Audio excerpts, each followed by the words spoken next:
नमस्कार दोस्तों। पहली बार देश की सरकार को लीड करने जा रही है एक महिला। जी हां, former chief justice Sushila Karki. Gen Z के प्रोटेस्ट के बाद, पीएम के रेजिग्नेशन और पार्लियामेंट के डिसॉल्व होने के बाद कार्की जी को इंटरिम प्राइम मिनिस्टर बनाया गया। क्या हुआ, कैसे हुआ और आगे क्या होगा, सब कुछ टाइमलाइन में समझते हैं। नेपाल में पिछले हफ्ते एक सोशल मीडिया बैन ट्रिगर बना। बैन हटा भी दिया गया, पर गुस्सा सिर्फ बैन की वजह से नहीं था। लोग करप्शन, नेपोटिज्म और यूथ अनएम्प्लॉयमेंट से नाराज थे। सड़कों पे बड़े पैमाने पर प्रोटेस्ट हुए, पुलिस एक्शन हुआ और हालात बिगड़ गए। मीडिया रिपोर्ट्स के मुताबिक माने तो कैजुअलिटीज नंबर जो है डिफर कर रहे हैं। कुछ 20+ डेथ्स की बातें कर रहे हैं तो कुछ 50 से ज़्यादा लोगों की मृत्यु की बातें कर रहे हैं। मतलब ग्राउंड सिचुएशंस बहुत ज़्यादा टेंस रहे। प्रेशर बढ़ता गया और prime minister KP Sharma Oli ने रेजिग्नेशन दे दिया। प्रेसिडेंट रामचंद्रा पौडल ने फिर एक बहुत बड़ा स्टेप लिया और पार्लियामेंट को डिसॉल्व करके फ्रेश इलेक्शन अनाउंस कर दिए 5 मार्च 2026 के लिए। लेकिन तब तक इस वैक्यूम में एक न्यूट्रल क्रेडिबल फेस की डिमांड उठी और वहीं से आती है सुशीला कार्की का नाम। जी हां, कार्की जी की पहचान एक क्लीन और फियरलेस जज के रूप में रही। 2016 से लेकर 2017 में वो नेपाल की पहली और एकमात्र वुमेन चीफ जस्टिस बनी जिन्होंने हाई प्रोफाइल एंटी करप्शन और ह्यूमन राइट केसेस में सख्त फैसले दिए। उनकी इंटीग्रिटी की वजह से ही यूथ लेड ग्रुप्स ने उन पर भरोसा दिखाया। एजुकेशन की बात करें तो कार्की का हिंदुस्तान से बहुत पुराना नाता है, क्योंकि एजुकेशन की जब भी बात करें तो उन्होंने बनारस हिंदू यूनिवर्सिटी से पॉलिटिकल साइंस में एमए किया है और त्रिभुवन यूनिवर्सिटी से लॉ किया है। क्रॉस बॉर्डर एकेडमिक्स टाइज की वजह से इंडिया में भी उनका नाम काफ़ी रिस्पेक्ट से लिया जाता है। 12 सितंबर 2025 को, जी हाँ 12 सितंबर 2025 को शीतल निवास में प्रेसिडेंट पौडुल ने सुशीला कार्की को ऑथ ऑफ ऑफिस दिलाई। अब वो नेपाल की पहली महिला हेड ऑफ गवर्नमेंट हैं।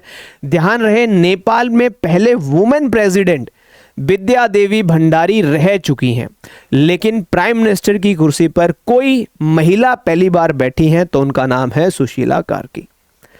उनका रोल इंटरिम है, लेकिन मिशन बड़ा सिंपल है। लॉ एंड ऑर्डर को नॉर्मलाइज करना, अकाउंटेबिलिटी फिक्स करना और फ्री एंड फेयर इलेक्शन तक कंट्री को लेके जाना। प्रोटेस्ट को लीड कर रहे जितने भी जेनजी एक्टिविस्ट थे और सिविल सोसाइटी ग्रुप्स के non partisan anti corruption face चाहते थे।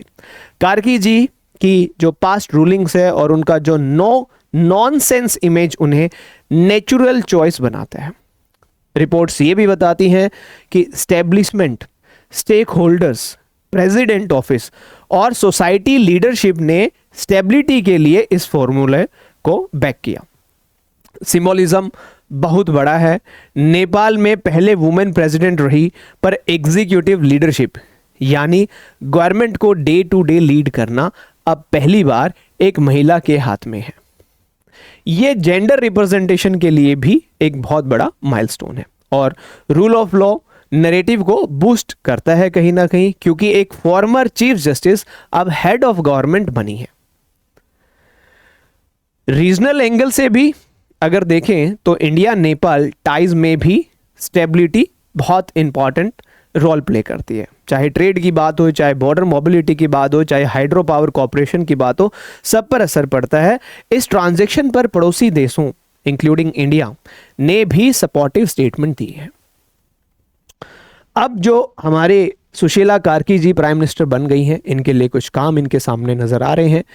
कॉम करना स्ट्रीट को, प्रोटेस्ट रिलेटेड वायलेंस की इंपार्शियल इंक्वायरी करवाना, हु ऑर्डर्ड व्हाट, किस लेवल पर फेलियर्स हुए, ये सब क्लियर होना चाहिए, तभी ट्रस्ट आएगा। अकाउंटेबिलिटी एंड एंटी करप्शन, जी हाँ, कार्की की जो आइडेंटिटी है वो क्लीन गवर्नेंस से जुड़ी रही है।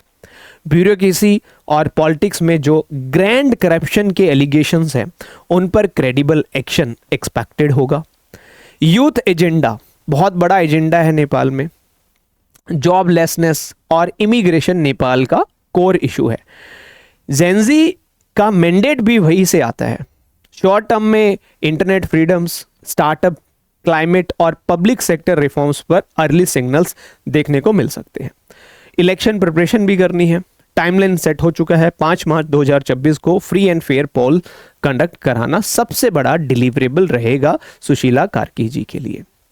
सबसे बड़ी दिक्कत होगी कंसेंसस को सस्टेन करना। जी हाँ, प्रोटेस्ट कॉलिजन्स एक जैसे नहीं होते हैं, अंदर से बहुत डाइवर्स होती हैं। दूसरी चैलेंज है स्टेट कैपेसिटी। पुलिस रिफॉर्म्स की बात करें, क्राउड कंट्रोल एसओपीज की बात करें और जस्टिस डिलीवरी को पॉलिटिकल प्रेशर से अलग रखना। और तीसरा टेस्ट है इकोनॉमी। नेपाल की इकोनॉमी जो टूरिज्म है, टूरिज्म को रिवाइव करना, रिमिटेंस पर डिपेंडेंसी को स्मार्ट तरीके से मैनेज करना। तो नेपाल ने एक हिस्टोरिक रीसेट बटन दबाया है। जी हां, नेपाल ने एक हिस्टोरिक रीसेट बटन दबाया है।